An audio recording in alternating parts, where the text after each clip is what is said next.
Affinity chromatography is a method of separating biochemical mixtures based on a highly specific interaction such as that between antigen and antibody, enzyme and substrate, or receptor and ligand. Uses: affinity chromatography can be used to purify and concentrate a substance from a mixture into a buffering solution, reduce the amount of a substance in a mixture, discern what biological compounds bind to a particular substance, purify and concentrate an enzyme solution. Principle: the stationary phase is typically a gel matrix, often of agarose. A linear sugar molecule derived from algae.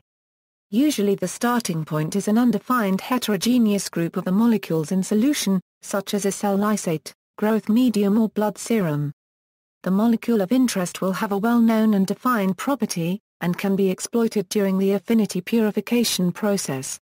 The process itself can be thought of as an entrapment, with the target molecule becoming trapped on a solid or stationary phase or medium. The other molecules in the mobile phase will not become trapped as they do not possess this property. The stationary phase can then be removed from the mixture, washed and the target molecule released from the entrapment in a process known as elution. Possibly the most common use of affinity chromatography is for the purification of recombinant proteins. Batch and column setup. Binding to the solid phase may be achieved by column chromatography whereby the solid medium is packed onto a column, the initial mixture run through the column to allow setting, a wash buffer run through the column and the elution buffer subsequently applied to the column and collected. These steps are usually done at ambient pressure.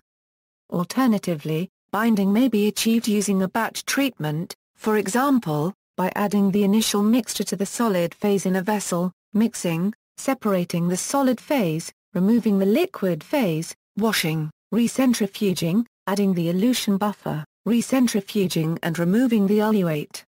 Sometimes a hybrid method is employed such that the binding is done by the batch method, but the solid phase with the target molecule bound is packed onto a column and washing and elution are done on the column. A third method, expanded bed adsorption, which combines the advantages of the two methods mentioned above, has also been developed. The solid phase particles are placed in a column where liquid phase is pumped in from the bottom and exits at the top. The gravity of the particles ensure that the solid phase does not exit the column with the liquid phase. Affinity columns can be eluted by changing salt concentrations, pH, pi, charge and ionic strength directly or through a gradient to resolve the particles of interest. Specific uses: affinity chromatography can be used in a number of applications, including nucleic acid purification, protein purification from cell-free extracts, and purification from blood. Immunoaffinity. Another use for the procedure is the affinity purification of antibodies from blood serum. If serum is known to contain antibodies against a specific antigen, then it can be used for the affinity purification of that antigen. This is also known as immunoaffinity chromatography. For example, if an organism is immunized against a GST fusion protein, it will produce antibodies against the fusion protein, and possibly antibodies against the GST tag as well. The protein can then be covalently coupled to a solid support such as agarose and used as an affinity ligand in purifications of antibody from immune serum. For thoroughness, the GST protein and the GST fusion protein can each be coupled separately. The serum is initially allowed to bind to the GST affinity matrix. This will remove antibodies against the GST part of the fusion protein. The serum is then separated from the solid support and allowed to bind to the GST fusion protein matrix. This allows any antibodies that recognize the antigen to be captured on the solid support. Elution of the antibodies of interest is most often achieved using a low pH buffer such as glycine penthouse 200.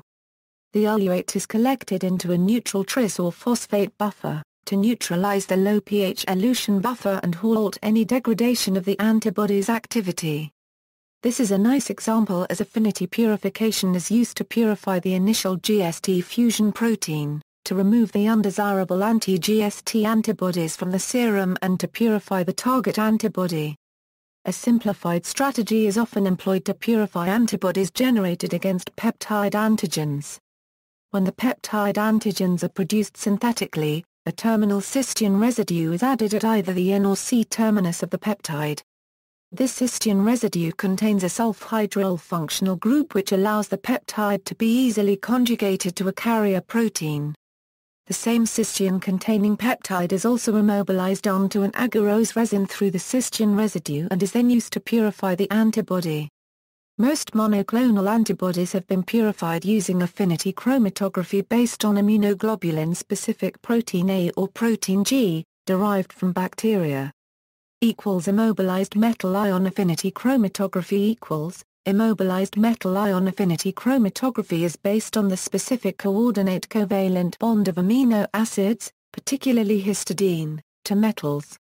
This technique works by allowing proteins with an affinity for metal ions to be retained in a column containing immobilized metal ions, such as cobalt, nickel, copper for the purification of histidine-containing proteins or peptides, iron, zinc or gallium for the purification of phosphorylated proteins or peptides.